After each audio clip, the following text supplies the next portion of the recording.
Welcome to my YouTube channel. मैंने कल आपको मौर्य एम्पायर के बारे में बताया था। मौर्य एम्पायर में आपका मौर्य चंद्रगुप्त मौर्य और उसका जो बेटा था बिंदुसार, दोनों के बारे में ऑलमोस्ट क्वेश्चंस ख़त्म हो गए थे। पर पहले मैं आपको एक बार चंद्रगुप्त मौर्य में तीन राजा, चंद्रगुप्त मौर्य के बाद बिंदुसार और उनके बाद था उनका बेटा अशोक। मौर्य एम्पायर में आपके तीन राजा थे। पहला चंद्रगुप्त मौर्य, जिसके बारे में मैंने आपको ऑलमोस्ट बता दिया था। उनके बाद था बिंदुसार, ठीक है। बिंदुसार के बाद आता है अशोक। ये जो मौर्य एम्पायर है ना, उसमें चंद्रगुप्त मौर्य और अशोक, इन दोनों का बहुत बड़ा रोल है।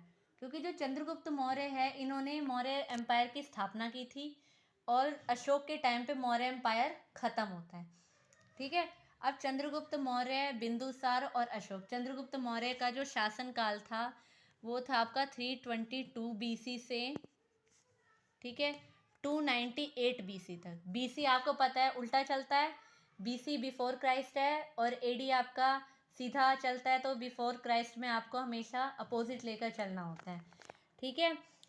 298। अब बिंदुसार का जो टाइम पीरियड था उधर 298 BC से 269 BC।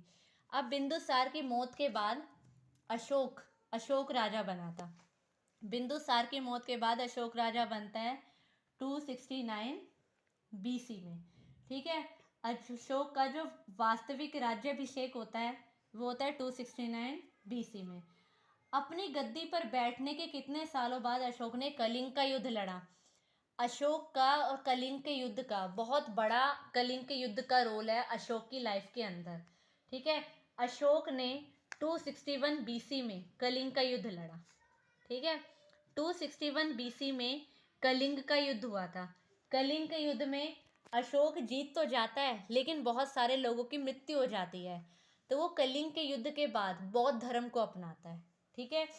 इसमें जो चंद्रगुप्त मौर्य थे, उन्होंने लास्ट में जैन धर्म को अपनाया था और सम्राट अशोक ने बौद्ध धर्म को अपनाया है, ठीक है। बिंदुसार के बारे में ऐसा उन्होंने कुछ बताया नहीं है, ठीक है। अपने राज सिंहासन पर बैठने के लिए, कहते हैं वह शासक कौन था जिसने अपने राज सिंहासन पर बैठने के लिए अपने भाइयों की हत्या की थी। और कितने भाई थे? 99।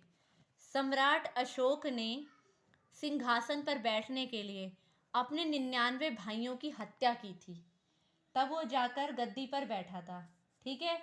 अब वह अशोक किस क्षेत्र का राजपाल था? उज्जैन। अशोक किस क्षेत्र का राजपाल था?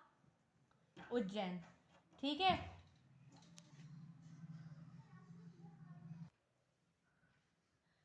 पुराणों में अशोक को अशोक वर्धन नाम भी दिया गया है, ठीक है।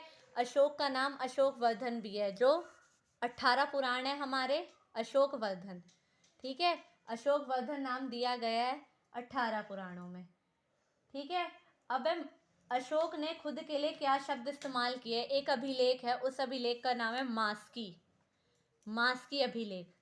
मास्की अभिलेख में अशोक ने अपने लिए क्या इस्तेमाल किया है? बुद्ध शाक्य। जब वो बौद्ध धर्म को अपना लेता है तो अपने लिए वो एक वर्ड यूज करता है, उस वर्ड का नाम होता है बुद्ध शाक्य, ठीक है। अब दीपवंश में अशोक को किस नाम से जाना जाता है? दीपवंश एक किताब का नाम है। दीपवंश में अशोक को जाना जाता है करमोली, ठीक है। देखो, मास की अभिलेख में बुद्ध शाक्य के नाम से जाना जाता है, पुराणों में अशोक वर्धन के नाम से जाना जाता है, और दीपवंश एक किताब है जिसमें करमोली के नाम से जाना जाता है, ठीक है। अब अशोक का जो स्तंभ था, जो अशोक का स्तंभ होता है, ठीक है, उसके स्तंभ से ही हमें काफ़ी कुछ बातों का पता लगता है।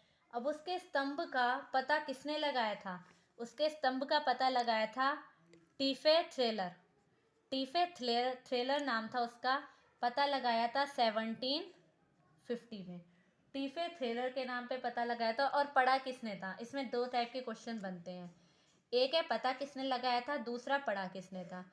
पढ़ा था जेम्स प्रिंसेप ने 1837 में। देखिए, पता लगाना और पढ़ना, इन दोनों में बहुत फ़र्क है, ठीक है। पता लगाया था टीफे थ्रेलर ने 1750 में, और जेम्स प्रिंसेप ने 1837 में उसको पढ़ा था, ठीक है। अब ये है, अशोक ने कलिंग का युद्ध लड़ा, वो कलिंग का युद्ध जीत गया, उसके बाद बौद्ध धर्म की स्थापना की। ये हमें कहाँ से पता लगता है? ठीक है। अब जैसे अगर हम बाबर के बारे में बात करें तो बाबर के बारे में पता लगता है बाबरनामा से। हुमायूं के बारे में बात करें हुमायूंनामा से। तो अब ये हमें किससे पता लगता है, ठीक है। सबसे पहले ये हमें पता लगता है कलिंग युद्ध के बारे में हमें पता लगता है 13, जो युद्ध अशोक के कई शिलालेख हैं, अशोक के काफ़ी सारे शिलालेख हैं, उसमें जो 13th नंबर का शिलालेख है उससे हमें पता लगता है किसके, कलिंग युद्ध के बारे में। अब कलिंग इस समय कहाँ है?